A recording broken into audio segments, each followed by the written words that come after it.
Alex, oui. Voilà, après 2 matchs, on sent que cette équipe est encore en construction. C'est le sens de ton discours. C'est plus long que tu l'imaginais ou pour toi c'est un processus assez logique? C'est assez logique, mais c'est long. Voilà. J'espère que j'espère tous les jours, à chaque match, que ça va aller plus vite, qu'on va valider, mais ça prend un peu de temps. On avait remettre tout le monde au niveau physique, les garçons qui sont sollicités, créer aussi des connexions entre les uns et les autres, des joueurs qui se découvrent aussi. Donc ça fait du travail. On a eu un match la semaine dernière à domicile avec de la possession, avec quelques cheminements intéressants, mais un manque de percussion devant, et puis on n'a pas été suffisamment dangereux. Donc voilà, la prochaine étape, elle est là. Aujourd'hui, vous en êtes tout dans ce processus, et surtout comment on avance? C'est des étapes qui se valident les unes après les autres. Enfin, comment ça se Déjà, c'est essayer de récupérer les garçons qui nous manquaient. Voilà, on a eu Nadj et Nian qui se sont entraînés cette semaine.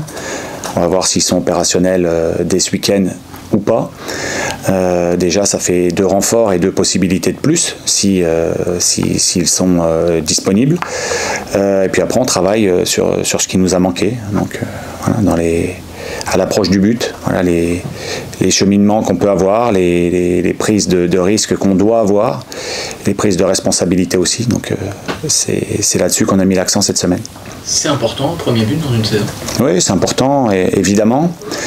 Évidemment, on a Loïs qui a eu les croisés l'année dernière, qui a fait toute la prépa, qui n'a pas été absent de la prépa, donc qui a aussi besoin de digérer ça. Mais moi, je trouve qu'il est de mieux en mieux. Voilà, je suis persuadé qu'il va marquer vite là maintenant, donc je suis confiant par rapport à ça. Et puis après, c'est réintégrer Nadj, c'est réintégrer Nian, et puis les connexions autour, voilà, les excentrés qui doivent prendre encore plus de responsabilités, se lâcher plus. Moi, je leur demande de se lâcher. C'est pas une pression négative que je leur mets, c'est une pression positive. J'ai envie qu'ils puissent prendre la mesure de leur talent, et qui nous proposent énormément de choses, qui prennent des risques, qui tentent beaucoup de choses. T'as pas mal de joueurs qui n'ont pas marqué depuis longtemps. Ouais. Est-ce que ça compte ou bon, c'est des cycles. Alors évidemment, t'es un ancien défenseur, tu maîtrises ça moins que Gérald à l'époque, mais ça reste souvent assez psychologique aussi. Évidemment qu'il y a une part de psychologique là-dessus. Il y a aussi une part de physique pour Loïs, qui est un garçon qui a le sens du but. Donc pour marquer des buts, il faut vraiment faire des différences, il faut avoir la lucidité, il faut avoir la bonne gestuelle, et ça forcément ça demande une partie athlétique, et puis forcément quand les buts s'enchaînent, c'est plus facile. Cette construction, c'est différent de ce qu'elle pouvait être l'année dernière en Ligue 1 ou pas forcément? Est-ce que la Ligue 2, le fait de descendre, ça change quelque chose en plus? Oui, ça change parce que on est attendu. On voit qu'il y a, sur les 2 premiers matchs, on a eu le ballon une grande partie du temps. Donc il faut s'adapter à ça, prendre le ballon, prendre aussi ses responsabilités, savoir être dangereux et marquer. En Ligue 1, les équipes qui nous rencontraient, on était rarement favoris.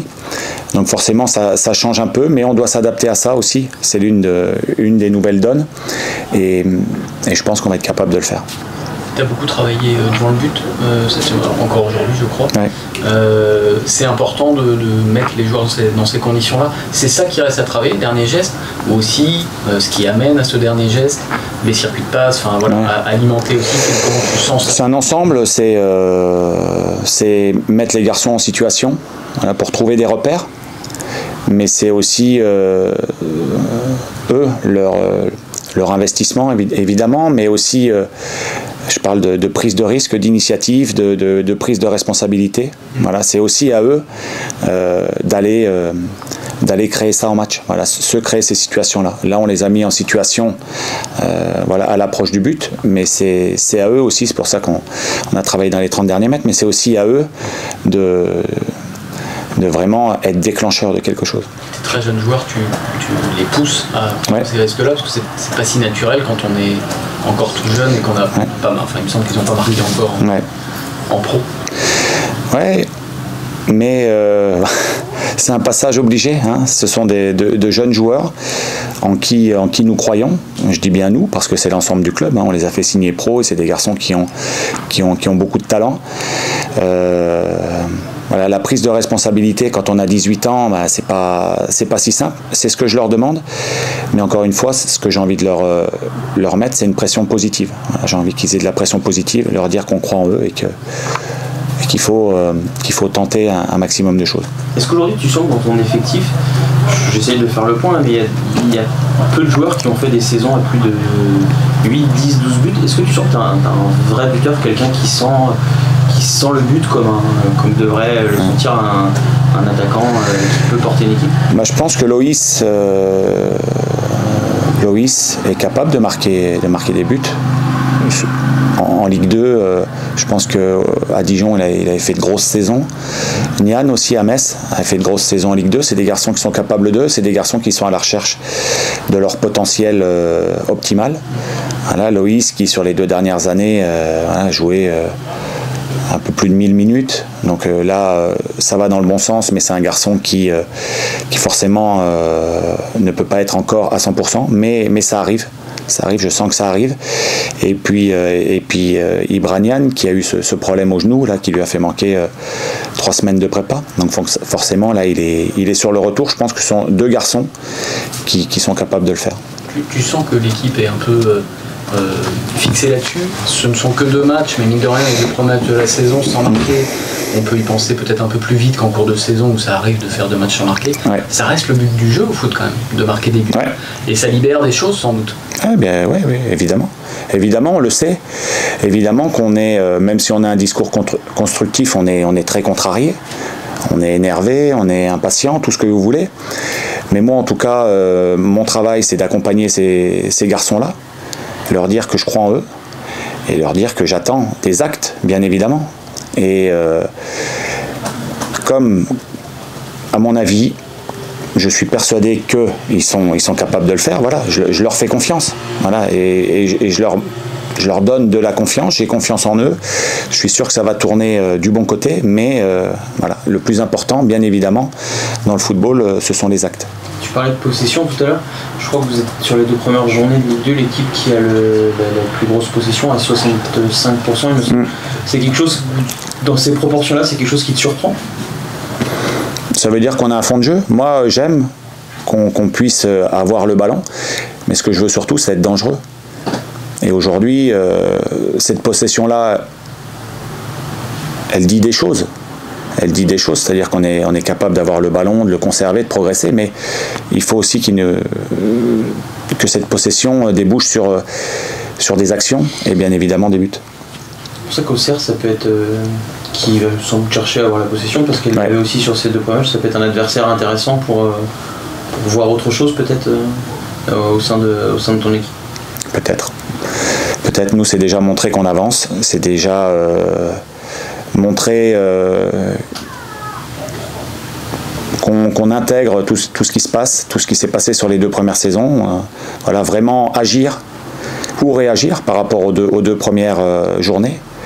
Mais moi je préfère agir, voilà, sur le match d'Auxerre. J'espère qu'on va agir, que ce soit au niveau défensif ou offensif, quand on n'aura pas le ballon, mais qu'on va vraiment faire un vrai match, qu'on va monter tous les curseurs et qu'on va se montrer à la hauteur. Voilà ce que j'attends aussi de mon groupe. Par rapport à cet adversaire, on sait que c'est un club qui, comme vous, était en Ligue 1 la saison dernière, qui arrive aussi en Ligue 2. Comment est-ce que vous vous situez par rapport à Auxerre actuellement? Est-ce que vous dressez des parallèles, ou est-ce qu'au contraire vous voyez des dynamiques complètement opposées? Alors je les connais pas suffisamment bien, évidemment on les regarde jouer, mais je ne sais pas ce qui se passe en interne. Évidemment que c'est toujours pareil, les équipes qui tombent de Ligue 1, vous avez des joueurs qui sont sollicités, donc est-ce que Auxerre aura le même effectif le 1er septembre qu'aujourd'hui, ça je ne peux pas le dire. Par contre, ce qu'il y a, c'est qu'ils ont été gagnés un premier match à l'extérieur largement, 4-1 à Valenciennes. Là, ils se sont fait surprendre chez eux, donc à ce niveau-là, ils sont un peu en avance sur nous. Voilà, donc on compte sur le match aussi de samedi pour se jauger face à eux, mais nous on a aussi besoin impérieux de prendre des points. On a le sentiment qu'ils ont trouvé un truc sur la fin de saison de Ligue 1 qui n'a pas été loin de marcher, qui partait de loin, qu'ils l'ont pas totalement perdu et qu'il y a une dynamique autour de cet entraîneur avec un maillot de joueurs aussi. Peut-être un tout petit peu plus en avance que vous par rapport à ça, ça a peut-être un peu plus bougé, même si dans les détails pas. Ouais, il y a peut-être eu un peu plus de mouvement. On est peut-être un peu plus jeune qu'eux aussi, hein, dans l'effectif sur les 2 premières saisons, deux premières journées de championnat, pardon. Voilà. Donc oui, ils sont un petit peu en avance sur nous. Et voilà, donc le match de samedi arrive à point nommé pour vraiment voilà, savoir où on en est. Mais je le répète, nous on a une grosse envie de réagir sur ce match-là. C'est la première fois que tu les affrontes en tant que numéro 1? Non, je l'avais fait avec Tours. Ouais. C'est particulier toujours pour toi ce club, évidemment? Oui, c'est un club que j'aime beaucoup, c'est un club qui m'a façonné, évidemment, hein, parce qu'en tant que joueur, c'était un club où il y avait beaucoup de concurrence, une grande exigence. Donc moi, c'est un club qui m'a formé en tant que joueur, en tant qu'homme, et il y a plein de principes et qu'on m'a inculqué là-bas que je garde. Un petit point sur ton groupe. Alors le groupe Farid hors groupe, Sabanovic aussi, blessé, s'est fait mal au mollet. Sabanovic. Avec la réserve? Non, avec nous là dans la semaine sur la séance. Donc on a Untunji aussi qui a encore mal au mollet, donc qui est très incertain. Et puis Zinedine Ould de Khaled qui est revenu, mais qui risque d'être court pour ce week-end. Farid il a pas rechuté, c'est le processus. Non, Farid c'est le processus. Voilà, ça suit son cours. Un petit mot sur le mercato, retournons-y. Une actualisation, s'il y a des choses ou pas, si ça bouge ou pas, évidemment on s'approche de la fin, même s'il reste du temps, par rapport à tes joueurs potentiellement partants ou sollicités. Dans le sens des départs, j'ai pas d'infos. Ouais. Et puis dans le sens des arrivées, on verra s'il y a besoin de faire une retouche à un poste précis. Il y a peut-être des pistes de ce côté-là aussi, hein, vraiment en nombre assez restreint, mais peut-être qu'une ou 2 retouches, ça pourrait nous faire du bien aussi. Ta réflexion à toi avance, à Laurent doute aussi. Oui, c'est une réflexion commune, mais plutôt dans le domaine offensif. Ouais. Et dans le sens des départs, tu fais toujours avec... Dans le sens des départs, on verra c'est toujours les mêmes, hein, de toute façon. Oui, donc on verra, on attend. Et pour ce week-end, a priori... D'ici, je sais pas, j'en sais rien. Parce que ça peut venir d'un coup, hein, c'est toujours pareil, ça peut être assez soudain, donc on attend. Juste un dernier petit mot sur Adrien Hunou, qui est rentré, qui a eu quelques occasions. Comment tu le vois? C'est un joueur qui a traversé une année 2023 compliquée, au niveau confiance aussi, qui a assez peu joué depuis le début de saison, plus en rentrant. Comment tu le vois, lui aussi, dans sa confiance Ouais, il est pas facile pour lui, perturbé parce qu'il y a aussi peut-être des possibilités de départ pour lui. Donc c'est pas évident. Il y en a qui font plus ou moins la part des choses. Et lui, je le sens quand même assez perturbé par rapport à ça. Donc voilà, Adrien fait partie du groupe. Mais c'est sûr que ce sont des périodes compliquées pour un joueur.